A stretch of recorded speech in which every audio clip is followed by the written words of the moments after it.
నెల్లూరు జిల్లాకు సంబంధించి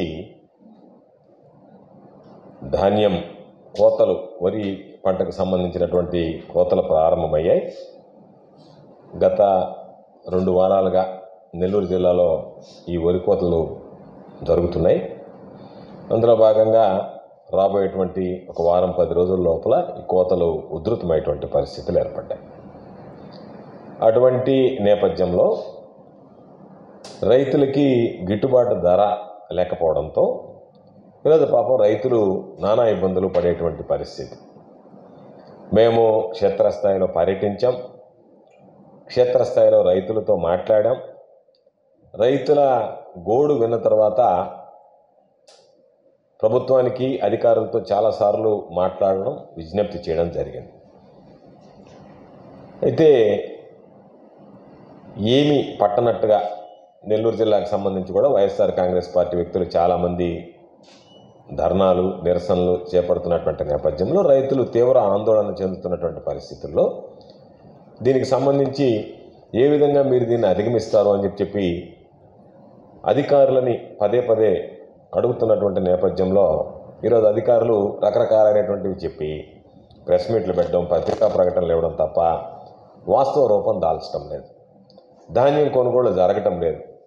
మధ్యలో దళారులు దోచుకుపోతున్నారు. రైతులు అన్ని విధాలా నష్టపోతున్నారు.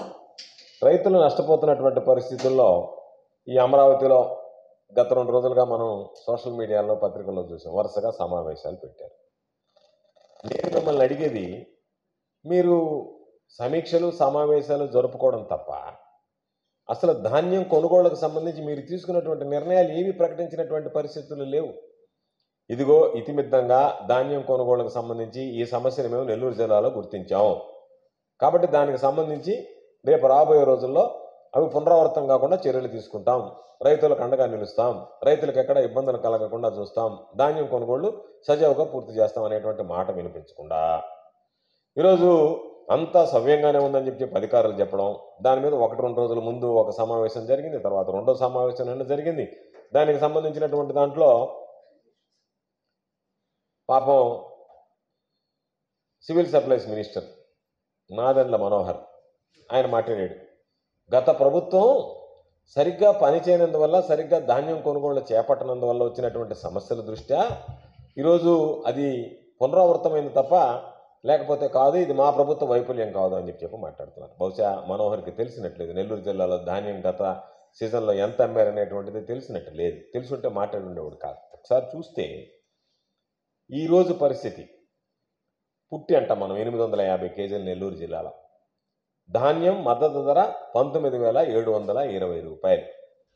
19,720 రూపాయలు అమ్మాల్సినటువంటి ధాన్యం ఈరోజు పాపం రైతుల దగ్గర ఈరోజు ఉన్నటువంటి రేటు 15,500, నిన్న 16,000, ఈరోజు 15,500. అదేవిధంగా కేఎన్ఎం వెరైటీ దాదాపుగా 19,000 ఉన్నది నిన్నటి దాకా. నిన్న ఒకే రోజు 1,000 రూపాయలు పడిపోయి 18,000కు వచ్చింది. కాబట్టి ఈ పరిస్థితుల్లో ధాన్యం 10% కూడా ఇంకా మార్కెట్లోకి రాలేదు, కోతలు కాలేదు.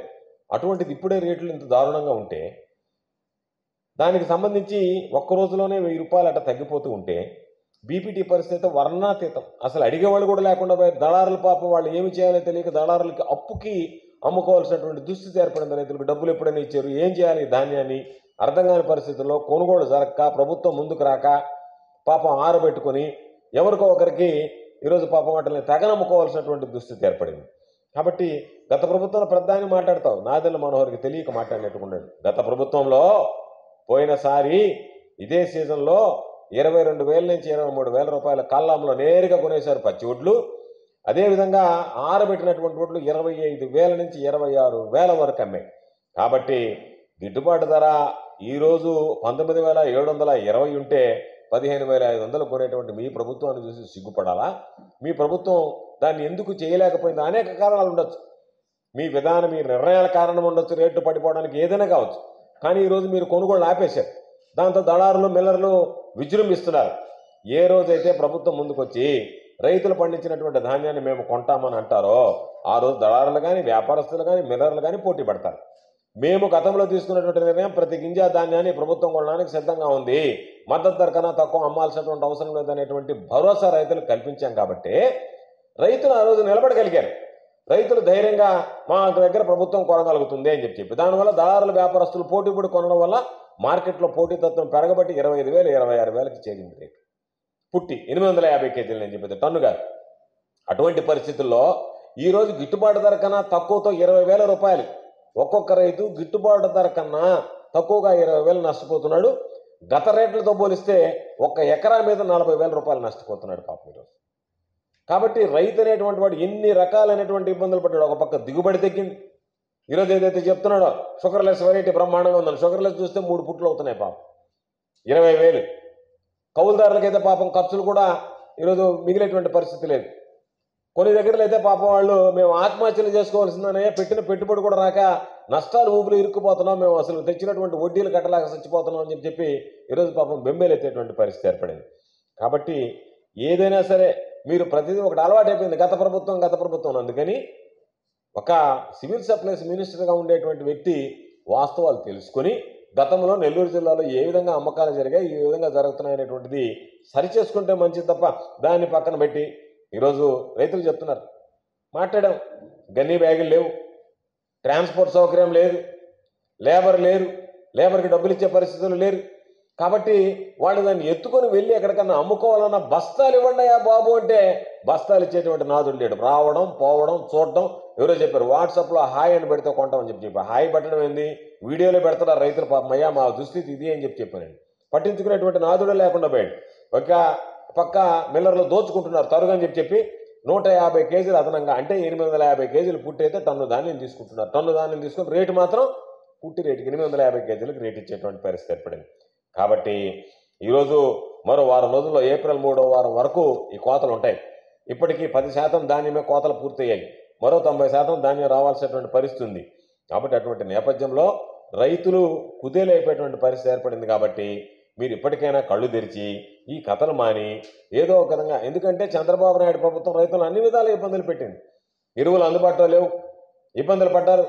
గత ప్రభుత్వంలో జగన్మోహన్ రెడ్డి గారు నేరుగా ఎరువులు రైతు భరోసా కేంద్రాల ద్వారా ఇంటి ముంగిటికి చేర్చాడు 267.5 రూపాయలు. ఈరోజు 400, 350 నుంచి మొదలై 400 వరకు కొంటే ఆ 400 రూపాయలకు కూడా పిండి కట్టల ద్వారా అవస్థలు పడ్డామని చెప్పి రైతులు ఈరోజు బాధపడేటువంటి పరిస్థితి ఏర్పడింది. కాబట్టి ఎరువులు సకాలంలో ఇవ్వలేకపోతే ఈరోజు ధాన్యం కొనుగోళ్ళు వస్తే ధాన్యం కొనుగోళ్లకు సంబంధించి ఇబ్బంది పెడుతుంది.